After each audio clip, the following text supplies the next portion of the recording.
In this video, I'm going to talk about the phenomenon of what I would consider to be anti-authoritarian young people. And my hope is that this is helpful for you if you went through this. And I hope that this can kind of bring some more awareness and understanding to this phenomenon. And I think we need to begin by simply considering some of the dehumanizing and damaging ways that children are often treated in our culture. So, for example, children are often robbed of autonomy. Their preferences are often denied. They're often belittled and not taken seriously. When their feelings and experiences make the adults around them uncomfortable, they are sort of broken down and forced to repress themselves. They're forced into mindless obedience to the adults that have power over them. And much of this is said to be for their own good, which is incredibly insulting because it's actually very damaging and very much not for their own good. And so in general, the way that children are treated in our culture is very authoritarian. Now, some children don't simply go along with this and they resist it. They can feel that it's damaging, they can feel that it's painful, and they are intuiting on some level that the direction this leads them is not a good one. And they are correct in that. And so they resist it. And they might resist it in any number of ways. They might sort of outwardly, actively rebel. They might kind of inwardly rebel and sort of have like ADHD symptoms and all sorts of different behaviors that are ways of resisting. When they resist, these are some of the common responses from the context in our society.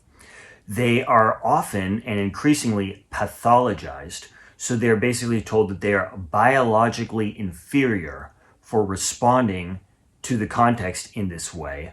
And what makes this particularly difficult to reject is the fact that this is being pushed by sort of pseudo-scientific authorities who say that it's a scientific fact that they're actually biologically inferior, even though it's really not true and there really is not this kind of science that actually indicates that this is a fact in any which way. And I've shot some videos on this in the past, so I would definitely encourage you to check them out. They can be told that they are bad and basically treated that way, even if they aren't overtly actually told that they are bad. And they can be treated as inferior to the kids that just obey. And I think it's really important to mention that these are very damaging things to tell a young person.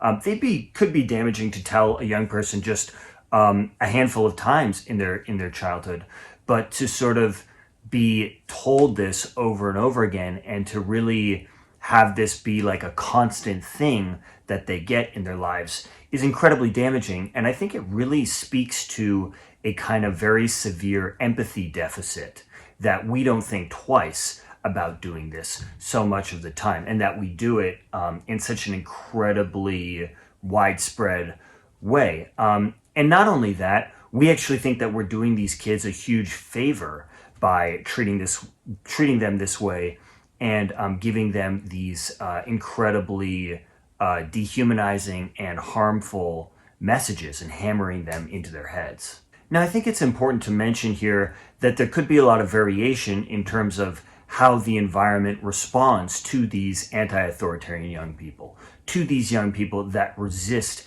this authoritarian context.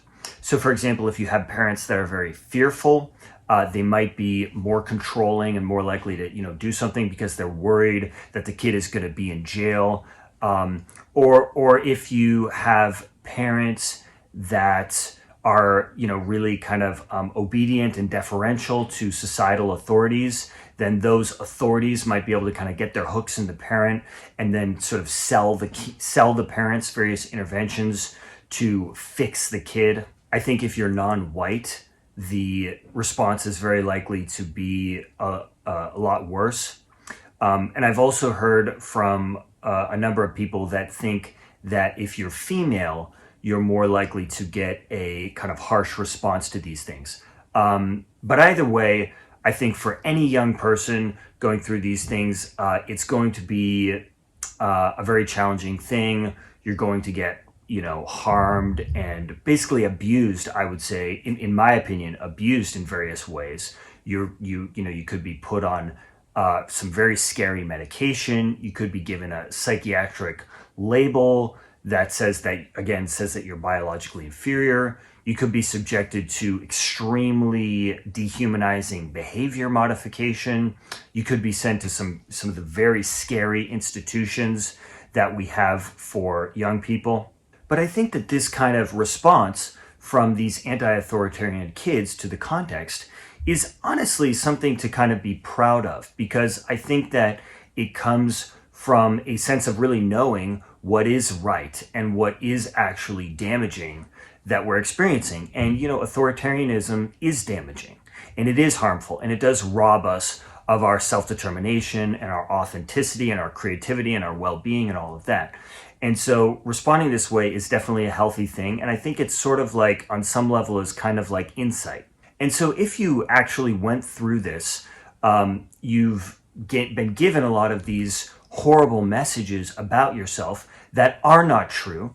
They are simply a result of this very screwed up dynamic and these very screwed up systems in which young people find themselves in our culture. And so it can take some time to kind of deprogram from that. For many years of my early adulthood, I simply just bought into these messages because I didn't have any other input, any other resources. And then when I really started to kind of see these things more clearly and see these things for what they were, then I knew that my original perspective was always right, but I hadn't really integrated it. So I felt very brainwashed, and it was very frustrating. And over time, I started to kind of integrate the more sort of true, accurate perspective on this that I felt was more true and more representative, and basically saw my own self, my own true self, in a much better and more fair light. And so it takes time to integrate these things. And I have a lot of resources on this channel that should be helpful for that. And I will be producing more in the future. Now, from a more kind of social perspective, a broader social perspective, I think that it's worth mentioning that these anti-authoritarian young people are viewed in these really unfair ways. And I think that really needs to change, because it's really damaging, and it's simply not right to view these kids as biologically inferior, as bad, as a problem, as all of these things, and really kind of see the value in that as well. So I really hope that this video has been helpful for you. I hope it's been interesting. If you know of anybody who you think might benefit from this or who might enjoy it, please consider sending it to them.